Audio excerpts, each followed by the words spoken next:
자, 포트폴리오 선택 이론의 핵심적인 결론은 우리가 가지고 있는 돈을 어느 한 자산에 다 몰아서 투자하는 것보다 여러 자산에 나누어서 포트폴리오를 구성하는 것이 더 유리하다 하는 겁니다.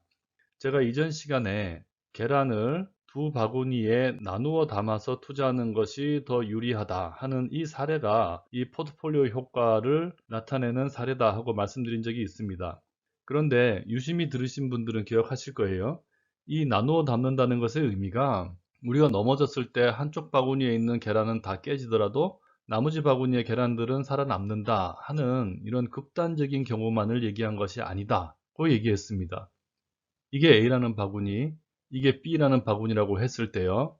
이 둘에 나누어 담아서 투자를 하면 나누어 담은 전체적인 포트폴리오 P의 기대 수익률은 평균값이 되지만 이 포트폴리오 P의 위험은 이 A와 B 평균값보다 작아진다고 했습니다.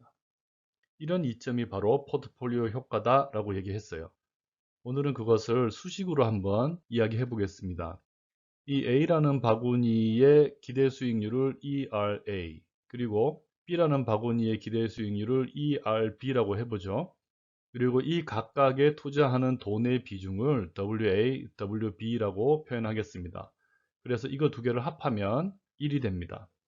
그랬을 때 이 전체적인 포트폴리오 P의 기대 수익률은 ERP는 ERA와 ERB의 가중평균입니다. 각각의 비중을 곱해서 더한 것과 같죠. 이 말은 곧 평균값이다 하는 말입니다. 그런데 분산의 합은 이것과 다릅니다. 무슨 말이냐면 시그마 P 제곱은 WA 제곱 시그마 A 제곱 WB 제곱 시그마 B 제곱, 이것은 A라는 자산의 분산, B라는 자산의 분산을 마치 가중평균한 것 같죠. 이 기대 수익률의 공식을 그대로 적용하자면 시그마 P 제곱은 WA 시그마 A 제곱 WB 시그마 B 제곱인 것처럼 될 것 같지만 사실 우리가 통계학 시간에 배운 분산의 합 공식은 이게 아닙니다. 지금 보시는 것처럼 시그마 P 제곱은 WA 제곱 시그마 A 제곱 더하기 WB 제곱 시그마 B 제곱 더하기 2WA WB 시그마 AB가 됩니다. 이건 마치 우리가 A 더하기 B의 제곱이라는 공식 푸는 거하고 좀 비슷하게 생겼죠. 분산의 합공식은 이렇게 됩니다. 이때 시그마 AB가 뭐냐면요, A와 B의 공분산을 말합니다. 이때 제가 그냥 줄여서 A와 B라고 쓰지만 당연히 A 수익률과 B 수익률의 공분산이라는 뜻이에요. 우리가 RA라는 한 변수의 퍼진 정도를 측정할 때는 RA 빼기 ERA를 구한 다음 이것을 제곱해서 다 더해서 n으로 나누죠. 이게 분산이었어요. 근데 공분산은 RA와 RB가 서로 얼마나 비슷하게 움직이나 하는 걸 보는 거예요. 그래서 빼기 ERA는 똑같아요. 요거는 빼기 ERB를 하겠죠. 그런 다음 요거 두 개를 곱해서 어느 하나를 제곱하는 게 아니고 그걸 다 더한 다음에 n으로 나누면 이게 공분산입니다. 그거를 줄여서 우리가 요거를 줄여서 시그마 A 이렇게 표현하는 거고, 시그마 A 제곱이죠. 이렇게 공분산을 줄여서 시그마 AB 이렇게 표현을 합니다. 그 두 비중을 곱하고 거기다 공분산까지 곱하면 시그마 P 제곱, 즉 포트폴리오의 분산이 나오는 거죠. 그런데 이 공분산이라는 것은 각각의 분산에다가 상관계수를 곱한 것과 같습니다. 이게 무슨 말이냐면 이건 상관계수의 정의 때문에 나오는 거예요. 우리가 공분산은 시그마 AB라고 표현했잖아요. 상관계수는 이렇게 쓰는데 요거의 이름은 로우입니다. 로우 AB라고 쓰는데요. 로우 AB는 시그마 A, 시그마 B 분의 시그마 AB로 정의됩니다. 그러니까 시그마 AB가 공분산이라고 했는데 이 공분산은 A와 B가 얼마나 같은 방향으로 움직이나 하는 걸 보여주는 척도거든요. 그런데 이게 A와 B의 값이 크면 끝도 없이 커지고 A와 B의 값이 작아지면 끝도 없이 작아집니다. 그래서 이 두 변수가 얼마나 비슷하게 움직이냐를 나타내는 어떤 상대적인 지표를 만들기 위해서 개발한 게 이 상관계수예요. 상관계수는 이 공분산을 각각의 표준편차의 곱으로 나누어 주는 겁니다. 그러면 이 값의 크기는 마이너스 1에서 1 사이가 돼요. 이 RA와 RB라는 값이 절대적으로 얼마나 크고 작고와 관계없이 이 값의 범위 안에 들어오게 됩니다. 그러면은 다양한 변수들이 서로 어떻게 얼마나 연관되어 있는지를 이 로우를 통해서 쉽게 파악할 수 있겠죠. 이걸 상관계수라고 하는데요. 두 변수가 같은 방향으로 움직이면 1이 되고요. 반대 방향으로 움직이면 마이너스 1이 됩니다. 그리고 A와 B라는 두 변수가 전혀 관계없이 움직이면 값이 0이 돼요. 그러니 공분사는 양변에 이 두 개를 곱해주면 이게 1로 가겠죠. 그래서 이 모양이 되는 겁니다. 그래서 결과적으로 이 식을 보면요. 포트폴리오의 분산은 각각의 분산 뭐 이런 것들이 막 들어갑니다. 그런 다음에 맨 마지막에는 이 상관계수가 결국 관여하게 돼요. 그러니까 이 두 변수가 얼마나 비슷하게 움직이느냐, 마이너스 1에서 1 사이의 값 중에서 어떤 값을 가지느냐에 따라서 이 전체 포트폴리오 분산의 크기가 달라지는 겁니다. 자, 이 식을 한번 보죠. 아까 말했던 것처럼 로우 AB는 마이너스 1에서 1 사이의 값을 가집니다. 그 중에서 가장 극단적인 마이너스 1, 1, 그리고 0, 세 개의 값을 가지고 대입했을 때 앞의 식이 어떻게 되는지 한번 보죠. 앞의 식이 WA제곱, 시그마 A제곱, WB제곱, 시그마 B제곱, EWA, WB, 시그마 AB 다음에 로우 AB였죠. 근데 이게 만약에 1이라면, 그러니까 RA와 RB가 정확하게 비례한다면, 그러니까 움직이는 크기까지 같을 필요는 없어요. 얘가 1 커지면 얘도 1 커지고, 얘가 2 커지면 얘가 2 커지고, 이래도 상관관계는 1이고요. 얘가 1 커질 때 0.5 커지고, 얘가 2 커질 때 1 커지고, 이런 식으로 비율이 일정하게 커지면 역시 상관계수는 1이 됩니다. 정확하게 비례하는 경우에 얘가 1이니까 이 뒷부분이 이렇게 짧아지겠죠? 그러면은 이 식은 요거 두 개의 제곱으로 환산할 수 있습니다. 그죠? 각각의 표준 편차의 가중 평균을 그냥 제곱한 거죠. 이것을 말로 해석을 하면 포트폴리오의 분산은 각 자산 분산의 합과 같다. 이렇게 얘기할 수 있습니다. 앞에서 봤던 수익률 같은 경우는 이 관계에 있었죠. 그리고 두 번째, 로 AB가 0인 경우는 이게 0이니까 이 항이 통째로 없어지죠. 그러면은 얘만 남습니다. 근데 얘는 당연히 얘보다 작겠죠. 그죠? 이만큼이 없어졌으니까. 그러니까 보시면 두 자산에 투자하는 비중은 당연히 0보다 큽니다. 그죠? 아무리 적게 투자해도 0만큼 투자하죠. 그 다음에 표준편차나 분산도 그 값은 항상 0보다 큽니다. 그렇기 때문에 얘들이 사라지면 얘들이 있을 때 비해서 당연히 작아지죠. 그리고 마이너스 1인 경우는 어떻게 되냐면 이 앞에 부호가 마이너스가 됩니다. 그러면 당연히 이게 마이너스 값을 가지겠죠. 이거 두 개를 더해서 제곱하는 거에 비해서 빼서 제곱을 하면 또 작아집니다. 그러니까 로 AB가 정확하게 1인 경우는 분산도 그냥 평균값이에요. 기대 수익률처럼. 하지만 1이 아닌 모든 경우에서는 포트폴리오를 구성할 경우 그 포트폴리오의 분산은 각 자산 분산의 합보다 작다는 겁니다. 이게 바로 포트폴리오 선택 이론에서 말하는 포트폴리오 효과입니다.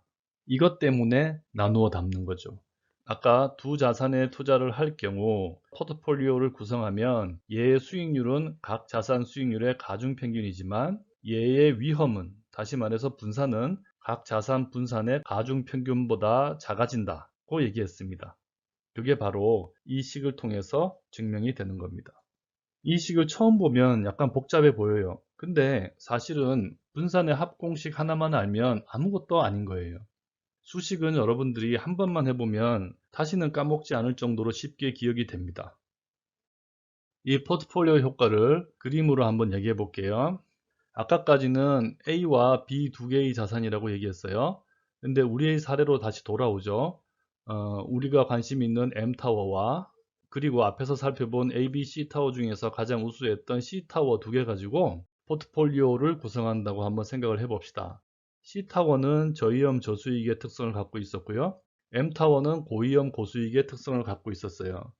이 두 자산에 나누어서 투자를 해서 포트폴리오를 구성한다고 봅시다. 그때 상관계수 로우가 1이면요. 기대 수익률도 분산도 또는 표준편차로 나타내도 상관이 없어요. 둘 다 가중평균이 됩니다. 그러니 그 점들을 쭉 이으면 이 양끝을 잇는 직선이 됩니다. 이 위에 있는 모든 점들은요, 내가 C타워와 M타워 사이에 투자 비중을 조절해서 왔다 갔다 할 수 있어요. M타워에 100% 투자하면 여기 있을 거고요. C타워에 100% 투자하면 여기 있을 거고요. 반반씩 투자하면 뭐 이쯤에 있을 겁니다. 왔다 갔다 내 마음대로 선택할 수 있는데, 이 직선상에 있는 모든 점들은 그 중에서 어떤 것이 가장 우수하다라고 말할 수가 없습니다. 그리고 두 번째로 반대 경우로 이 상광에서 로우가 마이너스 1인 상황을 한번 생각해 보죠. 이 마이너스 1인 상황에서는 두 자산에 대한 배분 비율에 따라서 기대 수익률은 가중평균 값이 됩니다. 하지만 포트폴리오의 위험은 이 C타워와 M타워의 비중을 어떻게 하느냐에 따라서 이게 쭉쭉 줄어들어요. 앞에 수식을 보시면 이해될 겁니다. 그리고 그 두 수식 안에서 투자 비중의 해를 잘 구하면 위험이 제로인 점까지도 갈 수 있어요. 그 제로인 점이 여기라고 치면 포트폴리오의 수익 위험은 이 제로인 점과 M타워, 제로인 점과 C타워를 이은 이런 삼각형 모양의 직선이 됩니다. 그리고 아까는 로우가 0인, 상관관계가 없는 경우를 봤는데요. 0인 경우를 포함해서 마이너스 1보다 크고 1보다 작은 모든 경우는 이 직선과 이 직선 사이를 지나가는 곡선의 형태를 가지게 됩니다. 이 세 개의 선은 실제로 M타워와 C타워의 기대 수익률과 각각의 표준 편차를 구한 다음에 아까 수식대로 다 계산을 한 거예요.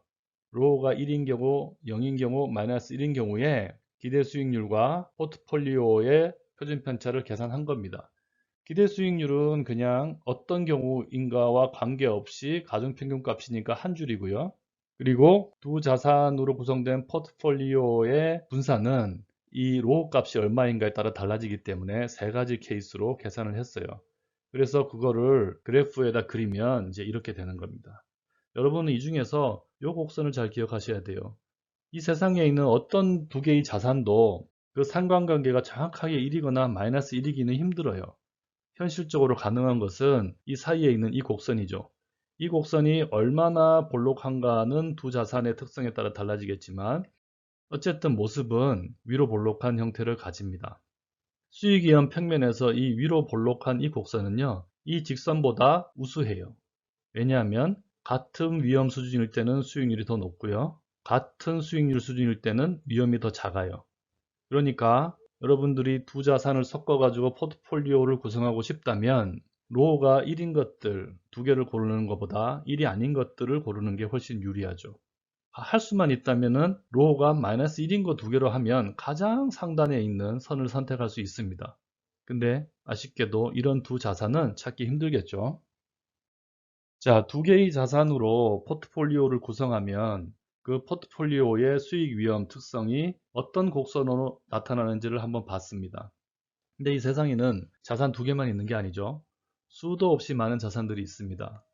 그런 것들을 투자자가 시간과 노력만 투입하면 몇 개든 넣어서 포트폴리오를 구성할 수 있어요. 그리고 많은 자산을 포함시켜서 포트폴리오를 구성해서 전체적인 수익 위험의 수준을 더 우수한 방향으로 옮길 수 있겠죠. 그거를 간단하게 그림으로 한번 해보면요. 이 시장에 A와 B와 C라는 세 개의 자산이 있었다고 칩시다. 이 세 개의 자산은 당연히 저위험 저수익, 고위험 고수익의 선상에 있을 겁니다. 정확하게 뭐 일직선은 아니더라도요. 근데 우리가 할 수 있는 선택은 이제 A와 B를 더하면 두 개를 같이 투자하면 이 곡선을 만들 수 있어요. 이 곡선에 있는 이 점은 A보다 우수하죠, 그죠? 그런 식으로 해서 A나 B 하나만 투자하는 것보다 더 우수한 선을 뽑아낼 수가 있어요. 근데 C라는 자산이 또 있다고 쳐요. 그러면 나는 C까지 포함시키면 A와 B로 구성한 이 곡선상에 있는 어느 한 점과 C 가지고 또 곡선을 그린 이 포트폴리오 중에서 또 선택할 수 있는 거예요. 그리고 D라는 자산, E라는 자산, 수도 없이 많은 자산들 포함시켰을 때 더 유리한, 다시 말해서 내가 지금까지 구성한 포트폴리오와 상관관계가 낮은 것들을 계속 포함을 시켜 나가면 우리는 계속 더 우수한, 이쪽으로 갈수록 이제 좋은 투자죠. 우수한 포트폴리오를 뽑아낼 수 있어요. 그래서 이 세상에 있는 괜찮은 자산들 다 넣어가지고 포트폴리오를 구성하면 이 최상단에 있는 점들이 나오겠죠. 그 점들을 쫙 다 이으면 그거 역시 이런 곡선의 모습을 가질 겁니다.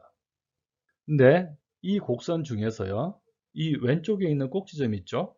분산이 가장 낮은 이 포트폴리오를 최소 분산 포트폴리오라고 합니다. 이름 쉽죠?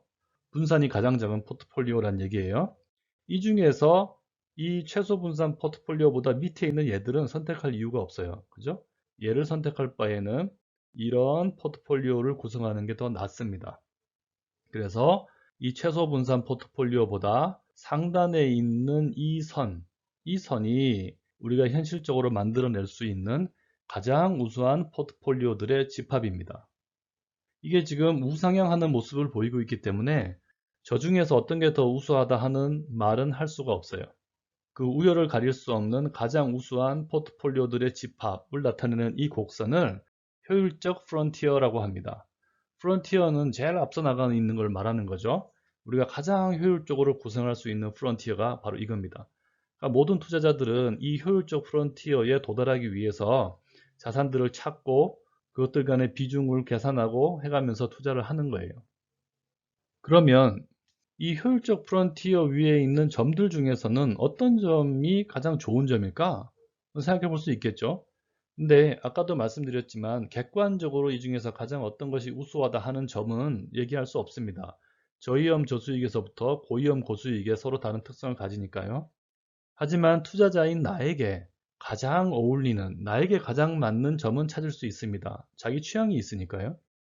저위험 저수익을 좋아하는 투자자는 이쪽에 가까운 포트폴리오를 구성할 것이고, 고위험 고수익을 좋아하는 투자자는 이쪽에 가까운 포트폴리오를 구성할 겁니다. 어떤 점이 나에게 가장 맞는 점인지는 나의 무차별 곡선에 달려 있습니다. 무차별 곡선이 위험 회피적인 투자자는 이렇게 생겼고, 위험에 덜 회피적인 투자자는 이렇게 생겼다고 얘기했습니다. 나의 무차별 곡선이 이렇게 생겼다면, 그리고 그 효용의 수준에 따라서 나이테 같이 한번 그림을 그려봤어요. 그 중에서 A가 가장 좋은 상태고 C가 가장 나쁜 상태죠. 이런 투자자인 경우에 내가 만족할 수 있는 최선의 포트폴리오는 내 무차별 곡선과 이 효율적 프론티어가 접하는 이 점입니다. 이게 아닌 A나 C의 무차별 곡선을 선택할 이유가 없어요. 정확하게 얘기하면 A는 선택할 수가 없습니다. 이 세상에 있는 자산들 가지고 이 A라는 효용 수준에 해당하는 저 무차별 곡선까지 도달할 방법은 없어요. 그리고 이 C를 선택할 이유가 없습니다. 더 높은 수준이 있으니까요. 우리가 선택할 수 있는 가장 나에게 효용이 높은 점은 바로 나의 무차별 곡선과 이 효율적 프론티어가 접하는 바로 이 점입니다. 이 점을 우리는 최적 포트폴리오다 이렇게 부릅니다. 자, 지금까지 포트폴리오 선택 이론의 내용을 한번 살펴봤는데요. 굉장히 정치하고 일목요연하게 논리가 전개됩니다. 그런데 그 논리가 현실이 되기 위해서는 몇 가지 가정이 충족돼야 돼요. 그 첫 번째는 투자자가 위험 회피적이라야 돼요. 위험 회피적인 투자자가 합리적인 투자자라고 그랬잖아요. 그러니까 모든 투자자가 위험 회피적이라고, 그리고 자신의 기대 효용을 극대화하는 그런 합리적 주체라고 가정을 하고 있습니다. 투자자들이 이렇게 우리가 가정하는 합리적인 투자자가 아니라면 이 이론은 성립될 수가 없어요. 근데 이 세상에 있는 모든 투자자가 똑같은 수준으로 합리적이진 않겠죠. 하지만 이 이론은 전체적으로 그렇다 하고 가정을 하는 겁니다. 그리고 그런 합리적 투자자들이 동질적인 예측을 해야 돼요. 기대 수익률이나 위험의 크기에 대한 판단이 서로 너무 많이 다르면 앞에서 봤던 것 같은 그래프가 형성이 될 수 없습니다. 투자자들이 다 똑같이 예측한다고 가정한 거예요. 그리고 그 모든 투자자들이 어떤 판단을 할 때는 수익률의 평균과 분산을 기준으로 효용을 측정한다 하는 거죠. 그리고 마지막으로 이 투자의 기간이 단일 기간을 가정하고 있어요. 지금 투자를 해서 다음 기까지 투자한 성과를 가지고 달성될 수 있는 기대 수익률과 이 기대 수익률의 분포를 통해서 계산되는 분산 가지고 지금 얘기를 하고 있죠. 여러 기간에 걸쳐서 수익률이 올라갔다 내려갔다 하는 이런 프로세스를 반영하고 있진 않아요. 이런 몇 가지 가정에 근거해서 포트폴리오 선택 이론은 성립될 수 있습니다.